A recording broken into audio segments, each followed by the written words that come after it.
Welcome to Damaris Faith. Praise the Lord. ఈరోజు 26 జనవరి గణతంత్ర శుభాకాంక్షలు నా దేశ ప్రజలందరికీ తెలియజేయచ్చు. ఇప్పుడు పరిశుద్ధ బైబిల్ గ్రంథంలో ఒక మాట చదువుకుందాం. గలతీలకు రాసిన పత్రిక 5వ అధ్యాయము 1వ వచనము చదువుకుందాం. ఈ స్వాతంత్రం అనుగ్రహించి క్రీస్తు మనలను స్వతంత్రులుగా చేసి ఉన్నాడు. ఈ స్వాతంత్రము అని అపోస్తలుడైన పౌలు గలతీలకు రాసేవాడుగా ఉంటున్నాడు. కనుక ఈ స్వాతంత్రం అంటే ఈ స్వాతంత్రం ఎట్లా వచ్చింది? మన దేశానికి ఆంగ్లేయులు పరిపాలన చేసినారు. మరి వాళ్ళు ఆ దాస్యంలో ఉన్నాము. ఆ దాస్యంలో ఉన్న సమయాల్లో ఎంతో మంది మరి దేశ నాయకులు వాళ్ళు ఎంతో పోరాడినారు. గాంధీ, నెహ్రూ, మరి సుభాష్ చంద్రబోస్ ఇంకా చాలా మంది మరి వాళ్ళు పోరాడి ఇక స్వాతంత్రం వచ్చిందని, మరి సంపూర్ణ స్వాతంత్రం వచ్చిందని అంబేద్కర్ గారు రచించిన భారత రాజ్యాంగ చట్టం మరి ఈరోజు విడుదల చేసినారు. కాబట్టి ఎంతో సంతోషంతో మనమంతా దేశ ప్రజలంతా కూడా ఈ యొక్క జెండా వందనం చేస్తుంది. మరి ఎంతో పండగ దినంగా చేసుకుంటాం. మంచిదే, మరి స్వాతంత్రం వచ్చింది మన దేశానికి, చాలా బాగా ఉన్నాం. అయితే ఈ లోకంలో మనము బ్రతికున్నంత వరకు కొంత ఒక చట్టము ఒక చట్టం, భారత రాజ్యాంగ చట్టంలో కొన్ని నిబంధనలు ఉన్నాయి. వాటిని పాటించాలి. రోడ్డు మీద ఎడమ ప్రక్క వెళ్ళాలి రోడ్డు నడిచేటప్పుడు. లేదా ఎవరైనా తప్పు చేస్తే వాళ్ళను పోలీసులకు ఉన్నాయి, కోర్టులు ఉన్నాయి, సుప్రీంకోర్టు, హైకోర్టు, ఇంకా న్యాయస్థానాలు, ఇవన్నీ ఎన్నో ఉన్నాయి కొన్ని నిబంధనలు రాజ్యాంగ చట్టంలో. అది అంబేద్కర్ గారు మరి రచించి మన దేశానికి ఇచ్చినప్పుడు అవన్నీ కూడా ఇప్పుడు మరి పాటించే వారుగా ఉంటున్నాం. కొన్ని నిబంధనలు. ఇది ఈ లోకంలో మనుషులుగా మనం జీవించినంత కాలం. మరి ఈ లోకం విడిచిపెట్టిన తర్వాత మనం చనిపోయినాక రెండే మరి లోకాలు ఉన్నాయి. ఒకటి పరలోక రాజ్యం, స్వర్గము, లేదా ఇంకా ఏమైనా అనుకోండి పరలోక రాజ్యం పైన, లేదా ఆ కింద పాతాళము, అగ్నిగుండము, నరకం. ప్రతి వాడు ఈ లోకంలో మరి మరణించినప్పుడు రెండే స్థలాలకు వెళ్ళాలి. ఈ దేవుడి మట్టితో చేశాడు దేహాన్ని, కనుక మట్టి పాలైపోతుంది ఈ దేహం. ఈ దేశమైనా ఈ ప్రపంచంలో ఎక్కడ ఎవరు చనిపోయినా కూడా భూమి ఆకాశంలోని దేవుడు సృష్టించాడు. సర్వ సృష్టి గల దేవుడు ఈ భూమి ఆకాశంలోను చెట్లను, కొండలను, వృక్షాలను, ఫల వృక్షాలను, ఎన్నో సర్వ సృష్టిని సృష్టించిన దేవుడు ఒక్క భారతదేశమే మాత్రమే కాదు, సకల దేశాలు, అనేక దేశాలు, అనేక ఖండాల్లో అనేక మంది ప్రజలు ఉన్నారు. వీరందరినీ ఒక ఆదామని మనుషుడి ద్వారా దేవుడు సృష్టించి ఇంతమంది జనాంగము విస్తరించిపోయింది. అయితే మరి ఆదాం చేసిన పాపాన్ని బట్టి ఈ లోకంలో పాపం, శాపం, మరణం ప్రతివాన్ని వెళ్తుంది. ఈ పాప, శాప, మరణం తీసివేయడానికే నా సంపూర్ణ శక్తి మానవుడికి లేదు. యేసుక్రీస్తు ఈ లోకానికి వచ్చి రక్షకుడుగా నీ కొరకు, నా కొరకు, మన కొరకు శిలువలో ప్రాణం పెట్టినాడు. ఆయన ప్రాణం పెట్టి చనిపోయి సమాధి చేయబడి తిరిగి లేచి. అపోస్తలుడైన పౌలు ఒకప్పుడు దేవుడిని ఎరగలేదు, దేవుని హింసించినాడు. మరి అయినా కూడా ఆయన దేవుడు మాట్లాడినప్పుడు ఆయన దేవుని బిడ్డగా మార్చబడి ఇక పత్రికలు రాసిన వాడుగా ఉంటాడు. ఇక గలతీలకు రాస్తున్నాడు. ఏమని రాస్తున్నాడు? ఈ స్వాతంత్రం మీకు అనుగ్రహించిన దేవుడు, కాబట్టి మీరు మళ్ళా పాపానికి వెళ్ళొద్దు, దాస్యం అనే కాడికి చిక్కుకోవద్దు, దేవుని బిడ్డగా జీవించండి. కొన్ని నిబంధనలు ఉన్నాయి, వాటిని పాటించాలి. ధర్మశాస్త్రంలో నిన్ను వల్ల నీ పొరుగువాన్ని ప్రేమించాలి అని, మరి ఇంకా నీ దేవుడని యెహోవాను పూర్ణ శక్తితో, పూర్ణ మనసుతో, పూర్ణాత్మతో దేవుని సేవించాలని ఆజ్ఞలు ఉన్నాయి. ఈ ఆజ్ఞలన్నీ పాటించాలి. కాబట్టి ఈ లోకంలో తప్పిపోయేవారుగా ఉంటున్నారు.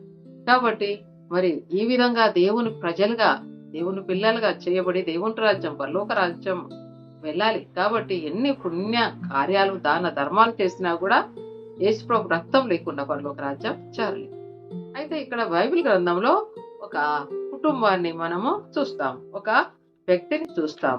అపోస్తల కార్యములు 10వ అధ్యాయంలో ఒక మరి కొర్నేలి అని ఒక శతాధిపతిని చూస్తాం. అపోస్తల కార్యములు 10వ అధ్యాయము 1-3 వచనాలు చూడండి.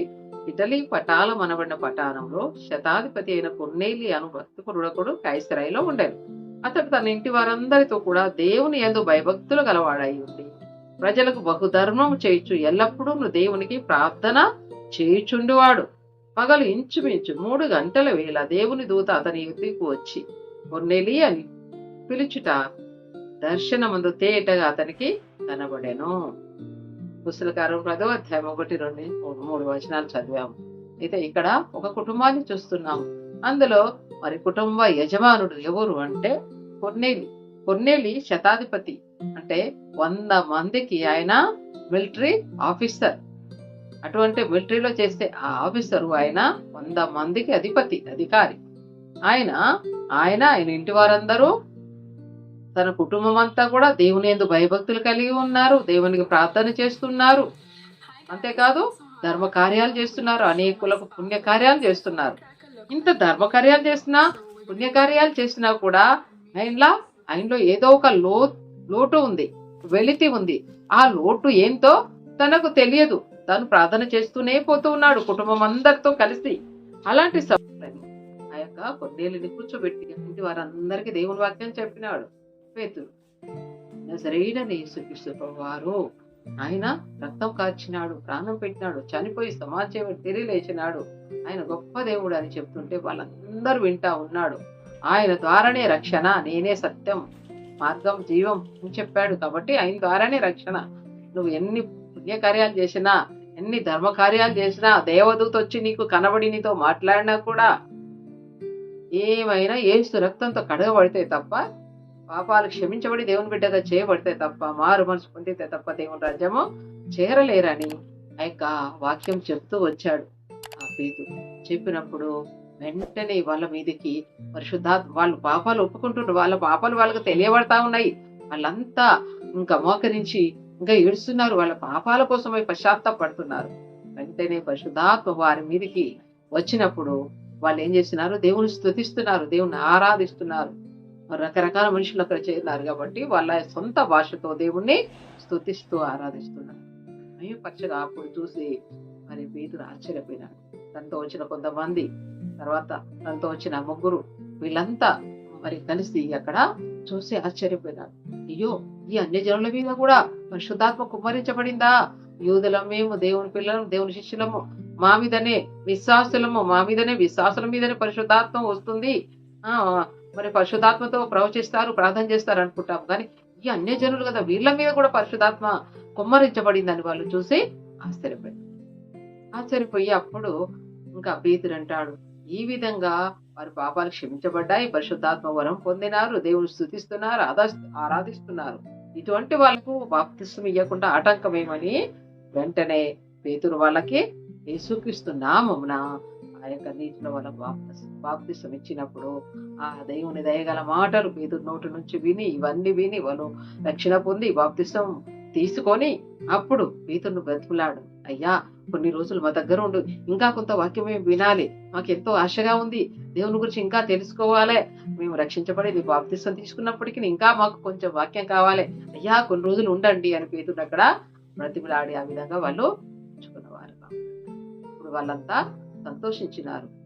కొర్నేలి మరి ధర్మకార్యాలు చేసినా, పుణ్యకార్యాలు చేసినా, ప్రార్థనలు చేసినా, దేవదూత ప్రత్యక్షమైన ఆయనకి ఏమి లోటు ఉంది? యేసుక్రీస్తు రక్తంతో కడగబడలేదు, పాప క్షమాపణ, మారు మనసు బాప్తిస్మం పొందలేదు. కాబట్టి దేవదూత వచ్చి ఆయనతో మాట్లాడి పేతురును పిలిపించి ఆ దేవుని వాక్యం విని తన మాత్రమే కాదు తన కుటుంబం వారందరూ యెహోషువ చెప్పినట్లు, నేను నా ఇంటి వారిని యెహోవాను సేవించేదానని యెహోషువ చెప్పినట్లు అన్య జాతి వాడైన ఈ యొక్క కొర్నేలి తన కుటుంబం మాత్రమే కాదు, తన యొక్క చుట్టుపట్టు వాళ్ళు, అంతేకాదు తన స్నేహితులు కూడా అందరూ దేవుని వాక్యం వారు మారు మనసు పొందినారు, రక్షణ పొంది బాప్తిస్మం తీసుకుని దేవుని బిడ్డలుగా చేయబడినారు.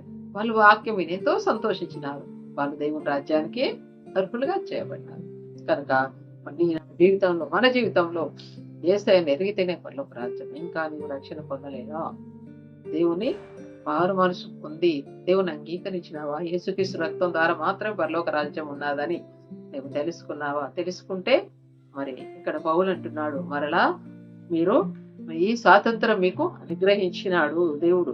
పౌలు అంటున్నాడు, ఆ యొక్క గల్తీలకు రాస్తూ అంటున్నాడు, ఈ స్వాతంత్రం మీకు అనుగ్రహించినారు కాబట్టి మీరు మరలా మరి దాస్యం అనే కాడి కింద చిక్కుకొనకండి అంటాడు. కాబట్టి మరి మనం కూడా ఈ లోకంలో దేవుని బిడ్డలుగా జీవిస్తూ దేవుని యొక్క స్వార్థను కూడా ప్రకటించే వారంగా ఉండాలి. అనేకులకు తెలియచేయాలా, ఆ యొక్క దేవుని స్వార్థను ప్రకటించాలి. కొద్ది దినాలే ఉన్నాయి, ప్రభు రాకడ అతి సమీపంగా ఉంది. కాబట్టి మనం ఈ లోకం విడిచినప్పుడు, మనం ఈ లోకంలో ఈ యొక్క మన దేశంలో ఉన్నప్పుడు మనకు స్వాతంత్రం వచ్చిందని ఎంతో సంతోషిస్తున్నాం, పండగ చేసుకుంటున్నాం. అలాగే ఇది శరీరం లోకంలో ఉన్నంత వరకే. మరి మనం చనిపోయినాక, ఈ లోకం విడిచిపెట్టినాక పరలోక రాజ్యం, దేవుని రాజ్యం చేరాలంటే నిత్య రక్తంతో కడగబడిన తర్వాత దేవుని యొక్క సంఘములో, దేవుని మందిరంలో దేవుని వాక్యం నేర్చుకొని చక్కగా దేవుని బిడ్డలుగా జీవిస్తూ కొన్ని ఆజ్ఞలను పాటిస్తూ మనకు ఆ యొక్క రాజ్యాంగ చట్టం ఏదైతే మరి ఈ దేశంలో ఎట్లా నడుచుకోవాలని రాసి పెట్టిందో, అలాగే పరిశుద్ధ బైబిల్ గ్రంథములో మరి కొన్ని నిబంధనలు, కొన్ని ఆజ్ఞలు అవన్నీ కూడా పాటిస్తూ దేవుని మందిరంలో నడుచుకున్న మరి వెళ్ళి దేవుని స్తుతించి దేవుని ప్రజలతో ఆరాధించి, అంతేకాదు ఆ తర్వాత దేవుని స్వార్థను అనేకులకు ప్రకటించే వారంగా దేవుని పిల్లలుగా మనం ఉండాలని దేవుని కోరుతున్నాడు. అందుకే దేవుడు ఒక వాగ్దానం ఇస్తున్నాడు. ఈ వాగ్దానం అంటే 1 తెస్సలోనిక 5:23 సమాధానకర్తయగు దేవుడే మిమ్మల్ని సంపూర్ణంగా పరిశుద్ధపరచును గాక, మీ ఆత్మయు జీవమును శరీరమును మన ప్రభువైన యేసుక్రీస్తు రాకడ యందు నిందారహితముగాను సంపూర్ణంగాను ఉండునట్లు కాపాడబడును గాక. మన శరీరము, ప్రాణము, ఆత్మ దేవుని యొక్క రాకడ కోసము సంపూర్ణంగా కాపాడబడాలి. అదే దేవుడు కోరేది. ఆ యొక్క వాగ్దానం మనకి ఇస్తున్నాడు. ఈ సంవత్సరం ఆ యొక్క 13 కార్డులో మొదటి వాగ్దానం అది. Please like and share. Subscribe my channel. Bye.